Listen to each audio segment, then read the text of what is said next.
दोस्तों नमस्कार, मैं जगन्नाथ गौतम देश रोजाना यूट्यूब चैनल पर आपका स्वागत है। दोस्तों, मुद्दे की बात में आज हम चर्चा करेंगे फिर एक बार प्रदेश में कांग्रेस के संगठनात्मक चुनावों के बारे में।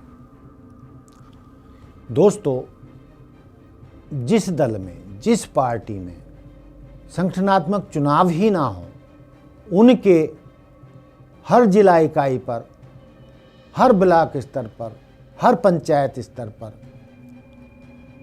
संगठनात्मक चुनाव ना हो, कार्यकर्ताओं को जिम्मेदारी ना सौंपी गई हो, जिलाधिकारी नहीं बनाए गए हों और उनकी कार्यकारिणी काम नहीं कर रही हो, तो उन स्थितियों में कोई भी पार्टी के लिए चुनाव जीतना लगभग सपने जैसी बात हो जाती है। और दोस्तों, कांग्रेस में लगातार यही चल रहा है। 10 वर्ष बिना संगठनात्मक चुनाव के ही कांग्रेस चल रही है। कांग्रेस के कोई चुनाव नहीं हुए हैं, जिला मुख्यालय खाली पड़े हैं, कोई भी अधिकारी, कांग्रेस के पदाधिकारी जनता के बीच में नहीं जा रहे हैं। जब उनको जिम्मेदारियां ही नहीं सौंपी गई हैं तो वो किस हैसियत से जनता के बीच जाएं, जनता को कांग्रेस से जोड़ने की बात करें, कांग्रेस को वोट देने की बात करें, जब वो आपस में ही नहीं जुड़े हुए हैं, जब वो उनको पद ही नहीं सौंपे गए हैं। तो ये स्थिति जो है प्रदेश कांग्रेस के लिए बहुत ही हानिकारक साबित हो सकती है। और उसका मैं कारण बता रहा हूँ, क्योंकि पिछले लगभग 6 महीने में दर्जनों बार संगठनात्मक चुनाव की तारीखें दी गई हैं, लेकिन 3-3, 4-4 प्रदेश अध्यक्ष प्रयास करके थक चुके हैं। अशोक तंवर का कार्यकाल गुजर गया, कुमारी शैलजा का प्रदेश अध्यक्ष का कार्यकाल गुजर गया, वर्तमान में चौधरी उदयभान जी प्रदेश अध्यक्ष हैं, संभवतः इनका कार्यकाल भी गुजर जाएगा। और लेकिन कांग्रेस के संगठनात्मक चुनाव नहीं होंगे। अभी हाल ही में, ये कल परसों की बात है कि चौधरी उदयभान जी से पत्रकारों ने जब पूछा कि अब तो वहाँ के चुनाव भी हो गए 5 राज्यों के, और यही कहा गया था कि 3 दिसंबर के बाद ये काम पूरा कर लिया जाएगा, पूरे प्रदेश में कांग्रेस के संगठनात्मक चुनाव तुरंत करा दिए जाएंगे, अब इसमें कोई देर नहीं की जाएगी। तो पत्रकारों के सवालों के जवाब में प्रदेश अध्यक्ष चौधरी उदयभान मुस्कुरा भर दिए और वो कोई विश्वास के साथ जवाब नहीं दे सके कि कांग्रेस के प्रदेश के संगठनात्मक चुनाव कब होंगे, कब जिला प्रधान चुने जाएंगे, कब ब्लॉक प्रधान चुने जाएंगे, कब सबको जिम्मेदारियां सौंपी जाएंगी कि वो जनता के बीच में जाकर, फील्ड में जाकर कांग्रेस के प्रचार प्रसार में जुट जाएं। तो उन्होंने ये जरूर कहा कि बस थोड़ा और इंतज़ार करो, हाँ हम कर रहे हैं, अब जल्दी हो जाएगा, अब आप देखते रहिए, अब इसमें कोई ज़्यादा समय नहीं लगने वाला है, हम कोशिश कर रहे हैं। तो उनकी जो बातें थीं वो पहले वाले प्रदेश अध्यक्ष चुनावों की तर्ज पर ही थी, और वो तारीख पे तारीख, तारीख पे तारीख, तारीख पे तारीख, तारीख पे तारीख दे रहे थे। और पिछले 10 साल से जो भी प्रदेश अध्यक्ष चुना जाता है, हाईकमान उन्हें चुनकर भेजता है, लेकिन 10 साल से कोई भी कांग्रेस का प्रदेश अध्यक्ष कांग्रेस के संगठनात्मक चुनाव नहीं करा पाया है। और जो कांग्रेस के जिला कार्यालय थे वो सब धूल फांक रहे हैं।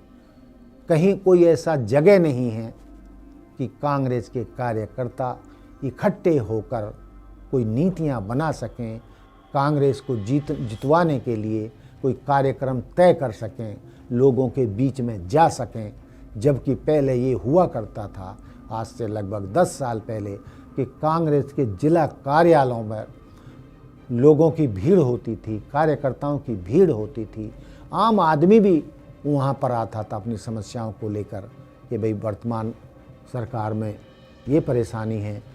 तो जिला पदाधिकारी अपने स्तर पर भी उनका समाधान किया करते थे। लेकिन पिछले 1 दशक से जिला कार्यालय सूने पड़े हैं, धूल फांक रहे हैं, उनमें कोई आता नहीं है, जाता नहीं। जब कोई जिला प्रधान ही नहीं है, जब उसने कोई अपनी कार्यकारिणी बनाई नहीं है, तो कोई वहाँ बैठ के करेगा क्या? तो दोस्तों, मुझे ऐसा लगता है कि आने वाले लोकसभा चुनाव और हरियाणा विधानसभा के चुनाव, जो लोकसभा चुनावों के बाद होने हैं,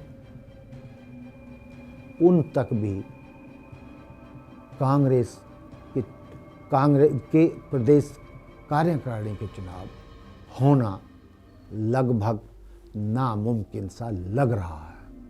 और आनन फानन में जोर जबरदस्ती या हाई कमान के दबाव में कोई चुनाव करवा भी दिए गए तो उन पर भी ये जो कांग्रेस के नेताओं का बिखराव है, टूट है,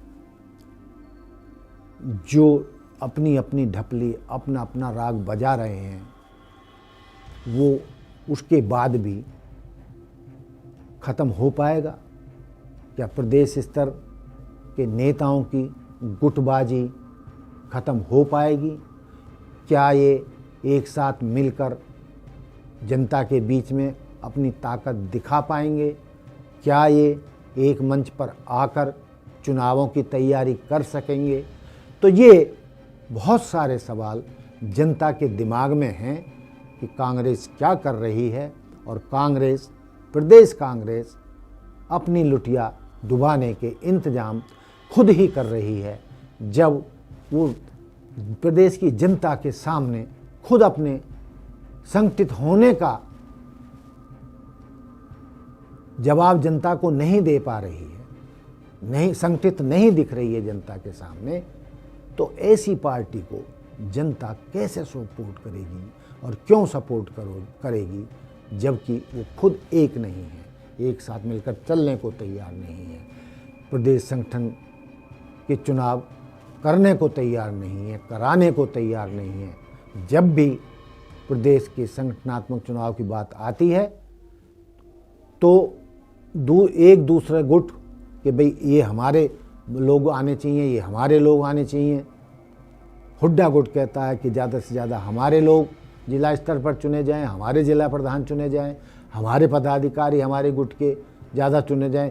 दूसरा गुट उसको स्वीकार नहीं करता है कि जब तक हमारे बराबरी के हिसाब से हमारे लोगों को संगठनात्मक चुनावों में स्थान नहीं दिया जाएगा, तब तक हम हुड्डा गुट के किसी भी चुनाव को या चौधरी उदयवान जी के द्वारा तय किए गए प्रतिनिधियों को, कार्यकारिणी को, प्रदेश चुनाव को हम स्वीकार नहीं करेंगे। जब दोनों गुट एक दूसरे को स्वीकार करने के लिए तैयार नहीं हैं, उनका एक दूसरे के लिए दिल में जज्बा नहीं है, वो अपने अहंकार में पार्टी का नुकसान तो करना चाहते हैं लेकिन अपने अहंकार को नहीं तोड़ना चाहते। दोस्तों, ये तय है जब तक प्रदेश कांग्रेस के लोग, प्रदेश कांग्रेस के नेता अपनी गुटबाजी को ख़त्म नहीं करते हैं, संगठनात्मक चुनाव करके प्रदेश की जनता के बीच में नहीं जाते हैं, तब तक कांग्रेस का जीतना हरियाणा में लगभग असंभव है। तो दोस्तों, ये थी मेरे मुद्दे की बात जो कांग्रेस के संगठनात्मक चुनावों के ऊपर थी। मैंने जो कहा है वो कितना सही है, कितना गलत है, आप मुझे कमेंट करके बता सकते हैं।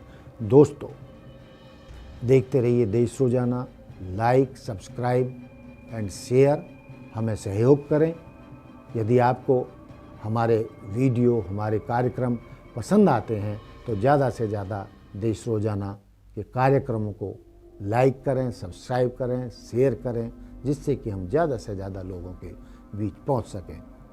इसी के साथ मेरे आज की बात समाप्त होती है। जय हिंद, जय भारत, जय संविधान, नमस्कार। हमारे साथ जुड़े रहने के लिए देखते रहिए देश रोजाना का YouTube चैनल, सब्सक्राइब कीजिए।